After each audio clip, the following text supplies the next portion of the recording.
तो आइए देखते हैं कौन कौन से वो प्रश्न हैं।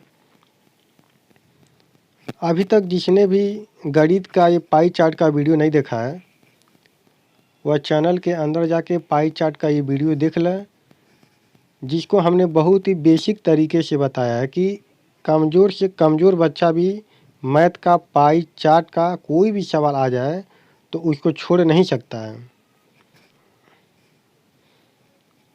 आइए चलते हैं हम अपने हिंदी के उन प्रश्नों के बारे में जो हर एग्ज़ाम में कहीं ना कहीं पूछे गए हैं। ये रहा हम लोगों का पहला प्रश्न। कूलन में, केली में, कछारन में, कुंजन में, क्यारिन में कलित कलिन किलंकत है। इस काव्य की पंक्ति में कौन सा अलंकार है? हम लोगों को अलंकार बताना है कि इस पूरे पंक्ति में कौन सा अलंकार है। हम बात करते हैं ऐसे बच्चों के बारे में जो कभी अलंकार पढ़ा ही नहीं है। हम इसको दो तरह से बताएंगे। एक तो जो किताबी ज्ञान है उसके माध्यम से, और एक कंपटीशन में जब एग्ज़ाम हॉल में हम लोग बैठेंगे तो कैसे हम जानेंगे कि किस पंक्ति में कौन सा अलंकार है। तो आइए देखते हैं हम कैसे जानेंगे कि इस पंक्ति में कौन सा अलंकार है। सबसे पहले देखते हैं श्लेष अलंकार। श्लेष का मतलब होता है चिपका हुआ। चिपकने का मतलब है कि जहाँ पे एक शब्द दिया रहता है और उसके अनेक अर्थ निकल के आते हैं। ऑप्शन नंबर 3 में है यमक अलंकार। यमक में दो शब्द दिए रहते हैं और दोनों का अर्थ अलग अलग निकलता है। आपको बताना है कि रूपक में क्या होता है। बात कर लेते हैं अनुप्रास अलंकार क्या होता है। तो जहाँ पे वर्ण की आवृत्ति बार बार होती है, कहने का मतलब है कि जहाँ पे कोई अक्षर एक से अधिक बार आया हो वहाँ पे अनुप्रास अलंकार होता है। जैसे इसी पंक्ति में क एक बार, क दो बार, क तीन बार, क चार बार, 5 बार, 6, 7, 8 बार, और जहाँ पे किसी वर्ण की आवृत्ति एक से अधिक बार हुआ हो वहाँ पे अनुप्रास अलंकार होता है। चलिए अगला प्रश्न देखते हैं। अगला प्रश्न हमारा क्या कहता है, उर्दू शब्द सौदा का बहुवचन रूप क्या होता है। हमको सौदा का बहुवचन रूप बताना है कि सौदा का बहुवचन क्या होगा। तो आइए देख लेते हैं। ऑप्शन नंबर चौथे से देखते हैं। उसके अंत में गर लग जाता है तो क्या वो बहुवचन बन जाता है। तो आइए लगा के देख लेते हैं। सौदा में यदि हम गर लगा दें तो क्या वो बहुवचन हो जाएगा। तो सौदागर हो जाएगा। नहीं, सौदागर बहुवचन नहीं है। ऑप्शन नंबर तीसरा क्या कहता है, बहुवचन में उसके विकल्प का प्रयोग किया जाता है। नहीं, ये तो कुछ समझ में नहीं आ रहा है, क्या है। ऑप्शन नंबर पहला क्या है, उसका रूप परिवर्तित हो जाता है। नहीं, कभी नहीं। सौदा अपने आप में ही बहुवचन होता है। जो सौदा शब्द है वह अपने आप में ही बहुवचन होता है। आइए हम बात कर लेते हैं अगले प्रश्न के बारे में। अगला प्रश्न हमारा है कि स्वर्ग का विलोम क्या होगा। स्वर्ग शब्द का हमको विलोम बताना है। तो ये तो बहुत ही नॉर्मल प्रश्न है कि बच्चे को पता है कि स्वर्ग का विलोम नरक होगा। सिंपल सा प्रश्न था। आइए देखते हैं अगला प्रश्न। अगला प्रश्न क्या है हमारा, शुद्ध वाक्य क्या चयन कीजिए। हमको ये बताना है कि जो ये 4 ऑप्शन है इसमें शुद्ध क्या है। चारों ऑप्शन में जो शुद्ध ऑप्शन है वही हमारा उत्तर होगा। तो आइए देख लेते हैं कि शुद्ध वाक्य कौन सा है। आजकल एग्ज़ाम का ये ट्रेंड बन गया है कि ये क्वेश्चन इसी तरह के पूछे जा रहे हैं। 4 ऑप्शन दे दिया जाता है और आपसे पूछ लिया जाता है कि कौन सा शुद्ध है या कौन सा अशुद्ध है। तो आइए देख लेते हैं इनमें से शुद्ध वाक्य कौन सा है। दिया है, मेरे घर में तुम्हारी स्वागत है। ये प्रश्न पढ़ने से ही गलत आ रहा है। यहाँ पे मेरे घर में तुम्हारी स्वागत नहीं, या तो तुम्हारा स्वागत होगा या आपका स्वागत होगा, इसलिए ये गलत हो गया। ऑप्शन नंबर 3 क्या है, हरा पेड़ ऑक्सीजन देते हैं। देखिए यहाँ पे हरा पेड़ का है जो कि सरासर गलत है। हरा पेड़ नहीं हरे होता है। हरा पेड़ नहीं हरे होता है। यहाँ पे आपका होता है। क्या होता है, आपका होता है।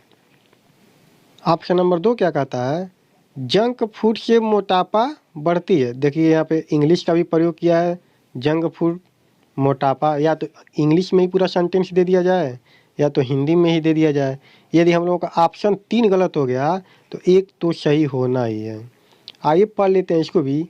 सीधी लकीर खींचना बहुत ही कठिन है। सीधी लकीर खींचना बहुत ही कठिन है। ऑप्शन के हिसाब से हमारा उत्तर ऑप्शन नंबर ये हो जाता है। ऑप्शन नंबर ये सही होगा। आइए देख लेते हैं अगले प्रश्न के बारे में। अगला प्रश्न क्या है हमारा, हमको बताना है कि कच्चा चिट्ठा खोलना का उपयुक्त अर्थ क्या होता है। कच्चा चिट्ठा खोलना का उपयुक्त अर्थ क्या होता है। यहाँ पे हमको मुहावरे का अर्थ पूछा है कि कच्चा चिट्ठा खोलने का अर्थ क्या होगा। आइए हम ऑप्शन के हिसाब से चलते हैं। यहाँ पे ऑप्शन नंबर 4 दिया कान का कच्चा होना, नहीं ये नहीं होगा। दिया भेद छिपाना, ये भी नहीं होगा। कच्चे काम को पक्का करना, नहीं नहीं ये तो कभी हो ही नहीं सकता है। हमारे पास बचा ऑप्शन नंबर ये सारा भेद खोल देना। जैसे हमारा कोई मित्र है, हमारा कोई सहपाठी है, हमारे बारे में अधिकतर वो ऐसे राज जानते हैं ताकि हम दोनों के बीच में कहीं मन मुटाव होता है तो कहता तुम्हारा कच्चा चिट्ठा खोल देंगे। एकदम आपको देसी भाषा में बता रहे हैं। जिसको नहीं समझ में आएगा कमेंट बॉक्स में बता देना। आइए अगला प्रश्न देख लेते हैं। अगला प्रश्न क्या है हमारा, बांधा था विधु को किसने। बांधा था विधु को किसने, इन काली जंजीरों से मणि वाले फड़ियों का मुख क्यों भरा है हीरो से। इस पंक्ति में कौन सा अलंकार हमको अलंकार बताना है कि इस पंक्ति में कौन सा अलंकार है। तो आइए देख लेते हैं ऑप्शन नंबर पहले से, अनुप्रास अलंकार। अनुप्रास अलंकार वहाँ पे होता है जहाँ पे किसी वर्ण की आवृत्ति एक से अधिक बार हुआ हो। श्लेष का अर्थ क्या होता है, श्लेष का अर्थ होता है चिपका हुआ, जहाँ पे एक शब्द एक अन्य शब्द के साथ चिपका हुआ होता है और वहाँ पे उसका जो अर्थ होता है वह हर शब्द के साथ अलग अलग होता है। ऑप्शन नंबर 3 में क्या दिया, ऑप्शन नंबर 3 में दिया है यमक अलंकार। यमक अलंकार होता है जहाँ पे 2 शब्द दिया रहता है और दोनों का अर्थ अलग अलग रहता है। हमारा उत्तर हो जाएगा अति संयुक्त अलंकार। क्या होगा, अति संयुक्त अलंकार। अति संयुक्त अलंकार का अर्थ ये होता है कि किसी चीज़ को बढ़ा चढ़ा करके कहना, किसी चीज़ को बढ़ा चढ़ा करके कहना। जैसे लोग कहते हैं गागर में सागर भरना, कितना भी बड़ा गागर हो उसमें सागर कभी भर सकता है क्या, कभी नहीं। वैसे ही दिया फड़ियों का मुख, वैसे ही दिया फड़ियों का मुख, क्यों, क्योंकि किसी का मुँह कभी हीरो से भर सकता है क्या, किसी का भी मुख हो हीरो से कभी भर सकता है, हुआ ना बढ़ा चढ़ा के कहने वाली बात। तो हमारा ऑप्शन 4 हो जाएगा उत्तर। आइए अगले प्रश्न पे चलते हैं। अगला प्रश्न क्या कहता है हमारा कि निम्नलिखित में शुद्ध वाक्य कौन सा है। निम्नलिखित में शुद्ध वाक्य का चयन करना है कि 4 ऑप्शन में हमको शुद्ध वाक्य क्या है वही हमको देखना है। तो आइए हम चौथे ऑप्शन से देखते हैं कि हमारा शुद्ध उत्तर कौन सा है जिसमें शुद्ध वाक्य हो। बच्चा लोग क्रिकेट खेलते हैं। देखिए यहाँ पे बच्चा लोग दे दिया है, बच्चा लोग नहीं बच्चे होगा। क्या होगा, बच्चे होगा। ऑप्शन नंबर 3 क्या है, यमुना का पानी गंदा और प्रदूषित है। देखिए यमुना को जो पानी प्रदूषित तो है लेकिन यहाँ पे गंदा और प्रदूषित दोनों दे दिया है, जबकि एक ही देना चाहिए। या तो यमुना का पानी गंदा है या तो यमुना का पानी प्रदूषित है। गंदा और प्रदूषित दोनों एक बार नहीं देना चाहिए। ऑप्शन नंबर 2 क्या कहता है कि पड़ोसी ने मुझे स्वतंत्रता दिवस की बधाई दिया। देखिए यहाँ पे बधाई दिया नहीं जाता है, बधाई दी जाती है। जब हमारा ऑप्शन 3 गलत हो गया तो ऑप्शन 1 बचा वो सही हो जाएगा। फिर भी पढ़ लेते हैं इसको, गंदा पानी उबाल कर पिए, यहाँ पे बिल्कुल सही बात है। यहाँ पे कहते हैं अगला प्रश्न क्या है हमारे लिए। अगला प्रश्न दिया है निम्नलिखित में कौन सा शब्द कमल का पर्यायवाची नहीं है। हमको बताना है कि इनमें से कौन सा ऐसा शब्द है जो कमल का पर्यायवाची नहीं है। तो देख लेते हैं क्या है। पहला ऑप्शन है नीरज, दूसरा ऑप्शन उत्पल, तीसरा ऑप्शन है अरविंद, चौथा ऑप्शन है वारिद। हमारे कई ऐसे शिक्षक गण हैं जो कहते हैं कि जिनके अंतिम में द लग जाता है वह बादल के पर्यायवाची हो जाते हैं और जिनके अंतिम में ज लग जाता है वह कमल के पर्यायवाची हो जाते हैं। तो कमल के परवची यहाँ पे नीरज है, उत्पल भी है और अरविंद भी है। यहाँ पे वारिद का मतलब होता है बादल, जबकि यहाँ पे दिया है अरविंद। अरविंद का मतलब भी तो बादल होना चाहिए, क्योंकि इसके लास्ट में दो लगा है। ऐसा नहीं है, कमल का परवाची अरविंद होता है। इस हिसाब से हम ये नहीं देखेंगे कि किनके लास्ट में ज है, किनके लास्ट में द है। ये सब सिर्फ कहने की बात है। यदि आप लोग ये लेकर के चलेंगे तो आप लोगों का प्रश्न गलत होने की संभावना बढ़ जाता है। यहाँ पे हमारा उत्तर ऑप्शन नंबर 4 हो जाएगा, जो कि पूर्ण रूप से सही है। वारिद का अर्थ बादल होता है। आइए देख लेते हैं अगला प्रश्न। अगला प्रश्न हमारा, हिंदी में कितने वचन होते हैं? हिंदी में हमारा 2 वचन होता है, 1 वचन और 2 वचन। और संस्कृत में कितने होते हैं? और संस्कृत में कितने होते हैं? संस्कृत में होते हैं 3। किसमें? संस्कृत में 3 और हिंदी में 2। आइए अगला प्रश्न देख लेते हैं। अगला प्रश्न हमारा है, ये भी लोकोक्ति से संबंधित है। कहा कि चिराग तले अंधेरा का लोकोक्ति का उपयुक्त अर्थ क्या होगा? हमको अर्थ बताना है। चिराग तले अंधेरा, चिराग तले अंधेरा क्या होता है? आइए ऑप्शन नंबर 1 देख लेते हैं। कहा कि अपने आसपास की परवाह न करना, जहाँ ज़रूरी हो वहीं उजाला करना। 3 है दूसरे लोगों का ध्यान रखना। चौथा, निकट के दोस्त को न देख पाना। यहाँ पे तो हमारा 2 ऑप्शन वैसे ही गलत हो जाता है, ऑप्शन नंबर 2 और ऑप्शन नंबर 3। आपको बताना है पहला ऑप्शन सही है कि आपको बताना है चौथा ऑप्शन सही है। तो आइए देख लेते हैं पहला ऑप्शन क्या है कि अपने आसपास की परवाह न करना। एक बार और चौथा ऑप्शन देख लेते हैं, निकट के दोस्त को न देख पाना। हमारा उत्तर हो जाएगा ऑप्शन नंबर 4, निकट के दोस्त को न देख पाना। आइए अगला प्रश्न देखते हैं। दिया है, निम्नलिखित में शुद्ध वाक्य का चयन कीजिए। आइए देखते हैं कौन सा वह शुद्ध शब्द है या शुद्ध वाक्य है।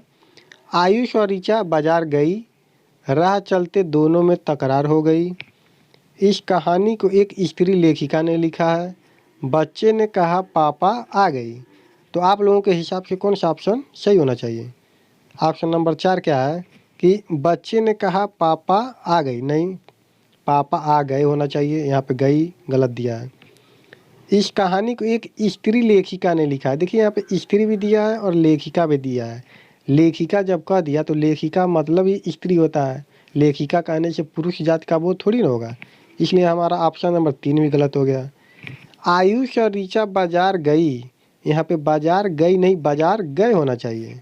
जब 3 ऑप्शन हमारा गलत हो गया तो हमारे पास एक ही ऑप्शन बचा, जो कि ऑप्शन नंबर 2 है और पूर्ण रूप से सही है कि राह चलते दोनों में तकरार हो गई। आइए अगला प्रश्न देख लेते हैं। अगला प्रश्न हमारा क्या कहता है कि निम्नलिखित में कौन सा कथन अशुद्ध है? अभी तक तो हमको शुद्ध शब्द छांटना था या शुद्ध वाक्य छांटना था, अब हमको अशुद्ध देखना है। आइए अशुद्ध देखते हैं कि इन चारों ऑप्शन में अशुद्ध हमको कौन सा लगता है। दिया कि बुढ़िया का बहुवचन बुढ़िए रूप अशुद्ध है। यहाँ पे हमको अशुद्ध दिया, ये ध्यान रखिएगा। और बुढ़िया का बहुवचन अशुद्ध ये बुढ़िए ही है, ताकि ये ऑप्शन तो सही है, क्योंकि यहाँ पे यदि दे दिया होता कि बुढ़िया आ का मात्रा दे दिया होता तो हमारा ये शुद्ध हो जाता। और हमको अशुद्ध बताना है और यहाँ पे अशुद्ध दिया है। देखिए बुढ़िया का बहुवचन बुढ़िया अशुद्ध है, इसलिए हमारा ऑप्शन ये सही है। और जब सही है तो हमारे ये गलत हो जाएगा, क्योंकि हमको अशुद्ध बताना है। ऑप्शन नंबर 3 क्या है? ऑप्शन नंबर 3 दिया कि कुछ अरबी बहुवचन शब्दों का प्रयोग हिंदी में एक वचन में होता है। बिल्कुल सही। यदि ये सही है तो हमारा गलत हो जाएगा। फिर देख लेते हैं पहला ऑप्शन, कुछ शब्द भावना के कारण बहुधा एक वचन में आते हैं। बिल्कुल सही बात है। और फिर ये बात सही है तो हमारा ये गलत हो जाएगा। हमारे पास बचा सिर्फ ऑप्शन नंबर 2, जो कि पूर्ण रूप से सही है। दिया कि व्यक्तिवाचक आकारांत पुल्लिंग संज्ञाओं का रूप बहुवचन में बदल दिया जाता है। नहीं नहीं, ऐसा बिल्कुल नहीं है। यदि बिल्कुल नहीं है तो हमारा यही सही हो जाएगा, जो कि ऑप्शन नंबर 2 पूर्ण रूप से सही है। चलिए अगला प्रश्न देख लेते हैं। अगला प्रश्न हमारा क्या है कि निम्नलिखित में कौन सा तद्भव नहीं है? क्या हमारा उपज तद्भव नहीं है? क्या जो तद्भव शब्द है वो तद्भव नहीं है?